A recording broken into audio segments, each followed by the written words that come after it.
अस्सलाम वालेकुम, मैं हूं अली रहमान और आप देख रहे हैं ट्यूटोरियल्स टाउन। आज की क्लास में हम देखेंगे कि UI क्या होता है। वीडियो स्टार्ट करने से पहले अगर आपने मेरा चैनल सब्सक्राइब नहीं किया तो सब्सक्राइब कर लीजिए और बेल आइकन जरूर हिट कर लीजिएगा ताकि आपको न्यू आने वाली जो वीडियोस हैं उनके नोटिफिकेशंस मिल जाए।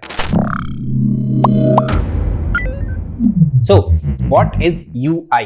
लास्ट वीडियो में हमने देखा था कि UX क्या होता है। आज हम बात कर रहे हैं कि UI क्या होता है। U मीन्स अगेन यूजर, मैं यूजर, आप यूजर, हम सब यूजर, जो वीडियो देख रहे हैं सब यूजर, जो वीडियो नहीं देख रहे वो भी यूजर है किसी ना किसी क्रिएशन के। U मीन्स यूजर्स और I मीन्स इंटरफेस। इंटरफेस का मतलब ये होता है कि ऐसा कोई जरिया जिस चीज से आप किसी के साथ इंटरेक्ट कर सकते हो। जैसे इस पेंसिल को आप देख रहे हैं तो इसका कोई इंटरफेस है, ये आपको पर्पल कलर की नजर आ रही है, इसमें इरेजर लगा हुआ है और बहुत सारी इसकी चीज है। कोई भी ऐसी चीज जो आपको नजर आती हो वो इंटरफेस। जो लास्ट टाइम हमने देखा था वो था एक्सपीरियंस। वो एक एक्सपीरियंस है, उसकी कोई फॉर्म नहीं है, वो नजर नहीं आता, बस आप सोच रहे हो कि भाई हाँ ये चीज ऐसे है, ये चीज ऐसे, ये चीज ऐसे। तो वो एक्सपीरियंस को देखते हुए आप किसी चीज के इंटरफेस को डिजाइन करते हैं। लास्ट क्लास में मैंने आपको बहुत सारी एग्जांपल्स दी थी कि जो भी चीज आप देखते हो वो एक्सपीरियंस के थ्रू डिजाइन की जाती है। जैसे आप एक कार है, उसमें कोई ड्राइव करता है कार को, तो इंसान के 2 हाथ और 2 पांव होते हैं, सही, और 2 आंखें होती हैं। गर्दन जो है वो 180 डिग्रीज पे आप मूव करवा सकते हो। तो जो कार की ड्राइविंग के लिए जो भी ऑप्शंस रखे जाते हैं वो ऐसे ही रखे जाते हैं कि कोई 2 हाथ वाला और 2 पांव वाला और 2 आंखों वाला बंदा उसको चला सके। उसमें मिरर्स की अरेंजमेंट, उसमें जो है गियर्स और स्टीयरिंग, सब कुछ ऐसे सेट किया जाता है कि कोई इंसान जो है वो चला सके। मतलब जो कार्स है वो इंसानों के लिए बनाई गई है। तो देखा गया कि भाई इंसान के 2 हाथ हैं और 2 पांव हैं, तो और आंखें सामने हैं, पीछे नहीं है, तो उल्टी सीट नहीं लगाई गई, सीधी सीट लगाई गई। तो इस हिसाब से आपका उस कार का इंटरफेस बनाया गया। जब किसी ने सोचा होगा कि भाई कार होगी, उसको कोई बैठ के चलाएगा, तो उसने सिर्फ सोचा होगा कि भाई सामने देखेगा और कोई ऐसी मशीन हमें लगानी पड़ेगी कि जो उसके जो व्हील है उसको घुमा सके। तो फिर एक इंटरफेस डिजाइन किया गया कि हाँ कार की शेप ऐसी होगी। उससे बहुत सारी इंस्पिरेशन ली गई। शुरू में कार्स सही नहीं बनी होंगी, तो चेंजिंग्स आती रहती है इंटरफेस में, बेहतर से बेहतर होता जाता है इंटरफेस के। क्योंकि ऐसा होता है कि हम जो यूजर्स होते हैं उनका एक्सपीरियंस चेंज होता रहता है। जैसे पहले जब कंप्यूटर्स नहीं थे तो लोग कंप्यूटर्स को नहीं जानते थे, फिर जब कंप्यूटर्स आए तो लोगों को कंप्यूटर्स के बारे में पता चला कि माउस क्या होता है, कीबोर्ड क्या होता है, स्क्रीन होती है, प्रिंटर होता है, बहुत सारी चीजें होती हैं। फिर जब फोन्स आए तो लोगों को फोन्स इस्तेमाल करना शुरू हुए, बटन्स वाले फोन्स आए।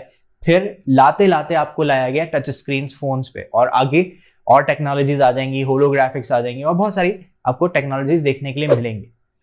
तो जो भी इंटरफेस होता है वो डिजाइन किया जाता है। अब सोचने वाली बात है कि भाई एक चीज ही तो डिजाइन करनी है, कैसे भी डिजाइन कर दो। तो ऐसा नहीं है। आप एक एग्जाम्पल रखो कि आप अपने घर में कोई काम करवा रहे हैं, कोई इलेक्ट्रिशियन का काम आप करवा रहे हैं, सही, इलेक्ट्रिक का, और आपने एक जो इलेक्ट्रिशियन है उनको हायर किया और उन्होंने एक रूम की जो भी वायरिंग थी वो कर दी, आपके स्विच जो थे वो लगा दी। अब उन्होंने आपको सब चीजें चेक करवा दी, देखें फैन ऑन हो रहा है, लाइट्स ऑन हो रही है, ऑफ हो रही है, सब कुछ हो रहा है। अब वो आपको चेक करवा के चले गए, जो भी इलेक्ट्रिशियन साहब थे। अब जब आपने खुद से लाइट्स ऑन और ऑफ की और फैन ऑन ऑफ किया तो आपको पता चला कि कुछ बटन जो हैं वो सीधे बंद हो रहे हैं, नीचे की तरफ बंद हो रहे हैं, और कुछ बटन ऊपर की तरफ बंद हो रहे हैं। यानी कुछ बटन सीधे लगा दिए उन्होंने और कुछ उल्टे लगा दिए। तो आपको कितनी डिस्टर्बेंस होगी। आप दोबारा उसका जो काम था, फैन ऑन ऑफ हो रहा है, लाइट्स ऑन ऑफ हो रही है, लेकिन वो बंदा आपके इंटरफेस को खराब करके चला गया। आपके दिमाग में एक बात थी भाई बटन सब नीचे की तरफ ऑन होते हैं, ऊपर की तरफ कोई बटन ऊपर ऑन हो रहा है कोई नीचे, तो कितना प्रॉब्लम होता है।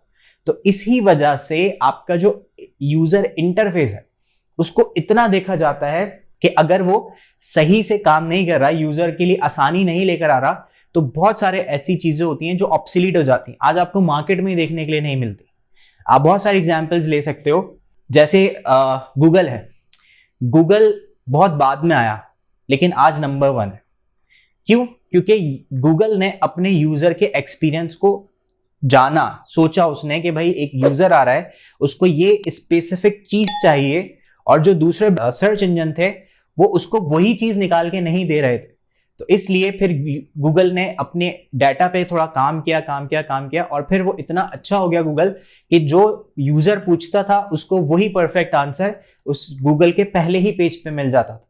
तो गूगल ने एक्सपीरियंस किया कि भाई अगर मेरे पास कोई यूजर ये चीज सर्च करने आ रहा है तो मैं उसको उसके अलावा की चीजें क्यों दिखाऊं, मुझे बिल्कुल परफेक्टली टू द पॉइंट वही चीज दिखानी चाहिए। तो इसीलिए आपका जो इंटरफेस होता है वो बहुत ज्यादा मैटर करता है कि वो किस तरह से काम करता है, आप उसको यूजर के लिए किस तरह से डिजाइन कर रहे हो। और ऐसी बेशुमार आपको एग्जाम्पल्स मिलेंगी जब आप चीजों के केस स्टडीज पढ़ते हो, चीजें देखते हो। तो क्योंकि मैंने आपको बताया था कि अब ये जो फील्ड है वो सिर्फ UI और UX जो है वो आपकी वेब और एप्लीकेशंस के लिए हम कहते हैं, वैसे होता हर एक चीज का यूजर एक्सपीरियंस और यूजर इंटरफेस डिजाइन होता ही है। इवन ऐसी बहुत सारी एग्जांपल्स हैं कि बहुत सारी कंपनीज आई, तो कुछ कंपनीज के जो मार्जिन होते हैं, जो मक्खन होते हैं, वो बिकते थे। तो कंपनी छोटे छोटे पैक्स बनाती थी उनकी, और जब उन्होंने देखा कि भाई ये हमारा जो बटर है वो बहुत ज्यादा सेल आउट हो रहा है, तो उन्होंने बड़े पैकेट बनाना शुरू कर दिए। अब जब बड़े पैकेट्स उन्होंने बनाना शुरू किए, बड़े जार बनाना शुरू किए, तो उनकी जो सेल है वो कम होने लगी। पहले शुरू शुरू में तो सेल होते गए, लेकिन फिर वो कम होने लगे। तो जब कम हुए तो कंपनी ने रिसर्च की, तो रिसर्च में ये पता चला कि ये जो बड़े वाले जार है ना, ये लोगों के फ्रीजर्स में नहीं आते, वो सही से आपके जो फ्रीजर्स होते हैं उसमें वो रख नहीं पाते। तो जब वो रख नहीं पाते, छोटे वाले जो है वो आसानी से रख दिए जाते हैं और बड़े वाले रखे नहीं जाते, तो इसलिए यूजर को प्रॉब्लम होती है, क्योंकि हमने उसका जो जार है वो फ्रीजर के हिसाब से नहीं बनाया। तो आपने अगर गलत इंटरफेस डिजाइन किया, ऐसे बहुत सारे आप इंटरफेस, आपके विंडोज फोन आए, माइक्रोसॉफ्ट ने, नोकिया ने विंडोज फोन लॉन्च किए, बहुत अच्छे थे, हार्डवेयर भी बहुत अच्छा था, जो नोकिया की क्वालिटी होती थी वो उन्होंने मेंटेन रखी, खराब नहीं होते थे वो। लेकिन क्या, सिर्फ अंदर जो उन्होंने एप्लीकेशन डिजाइन की, जो उसका UI डिजाइन किया, वो बहुत मुश्किल डिजाइन कर दिया। उसके मुकाबले में एंड्रॉइड, iOS उन्होंने बहुत ख्याल रखा अपने यूजर का, अच्छा खूबसूरत बनाया, टू द पॉइंट बनाया। उन विंडोज फोन में जाकर बहुत कहीं अंदर कोई ऑप्शन चाहिए तो बहुत अंदर जाकर ढूंढना पड़ता था, सर्च बहुत अच्छा नहीं था। एंड्रॉइड ने सब कुछ आपको सामने दे दिया, iOS में आपको बहुत आसानी होती है फोन चलाने में। तो आपको बेसिकली यूजर को समझना है और उस हिसाब से फिर आपको उसके इंटरफेस को डिजाइन करना। तो यूजर के इंटरफेस में अगेन मैं आता हूं कि हम एप्लीकेशन और वेबसाइट की ही बात करें, तो एप्लीकेशन और वेबसाइट में अगर आप सिर्फ यूजर के इंटरफेस को देखोगे तो बहुत सारी चीजें होती हैं, लाइक उसको कैसे कलर्स पसंद है, अगर बच्चों के लिए बना रहे हैं कैसे कलर्स पसंद होंगे। अगर छोटे, बहुत छोटे, जैसे मैं सोचता हूं कि मैं कोई 2-3 साल के बच्चे के लिए कोई ऐप बना रहा हूं, तो उसको नहीं पता कौन से बटन पे क्या लिखा हुआ है और वो किस तरह से काम करेगा, तो आपको एप्लीकेशन ऐसी बनानी है कि कोई गलत बटन प्रेस करने पे वो किसी एड पे क्लिक ना कर दे या कहीं और वो ना चला जाए, और इसी तरह से वो खुद से बंद ना कर सके। तो बहुत सारी चीजें आपको ऐसी देखनी पड़ती हैं कि किस एज ग्रुप के लिए आप डिजाइन कर रहे हो। फिर कलर्स का बहुत प्रॉब्लम होता है, क्योंकि आपके तकरीबन 20 में से जो एक बंदा होता है, हर 20वां बंदा जो है वो आपका कलर ब्लाइंड होता है। तो कलर ब्लाइंडनेस बहुत एक कॉमन सा डिसऑर्डर है इंसानों में।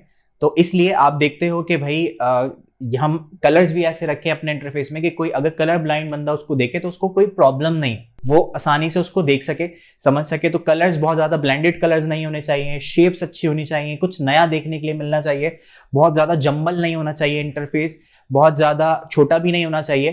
क्योंकि जो आपका फोन होता है, जो फोन है वो मेरे हाथ की, ये इतने दूर से मैं अपने फोन को देख सकता हूँ, बहुत हुआ इतने दूर से, वरना मैं करीब से, इतने करीब से देख सकता हूँ।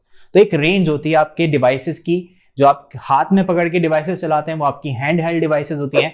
जो कंप्यूटर्स होते हैं, मॉनिटर स्क्रीन होते हैं जो पीछे रखे हुए हैं, ये आप दूर रख के काम करते हो, लैपटॉप करीब करके आप काम करते हो। तो हर एक चीज को यूजर का एक्सपीरियंस देखा जाता है कि ये जो डिवाइस होगी वो किस तरह से यूजर काम करेगा उसके ऊपर, और देन फिर उस हिसाब से आप जितने भी इंटरफेस है, कोई सॉफ्टवेयर आप देखते हो उसका इंटरफेस कैसा बना हुआ, वो सब आपके एक्सपीरियंस को, जो चीज आप यूज कर रहे हो वो आपके एक्सपीरियंस को देख के डिजाइन की गई है। आप कोई भी अब एप्लीकेशन देखो, उसमें आप सोचो कि इनको कैसे पता कि मुझे ऐसे आसानी हो जाएगी या ऐसे आसानी हो जाएगी, या जैसे आप कोई कैब सर्विस वाली ऐप यूज करते हैं तो उसमें हर चीज आपके सामने होती है, कितना जो है वो उसमें फेयर बनता होगा ये, और आपका राइडर कहाँ है, और सब चीजें आपके सामने, आपका वॉलेट आपके सामने होता है। तो ये सब चीजें आपके एक्सपीरियंस को देखते हुए कि आपको कैसे आसानी हो सकती है उस हिसाब से बनाई जाती हैं, ताकि आप यूज करो, कंपनी को पैसे मिले, आप भी खुश, कंपनी भी खुश।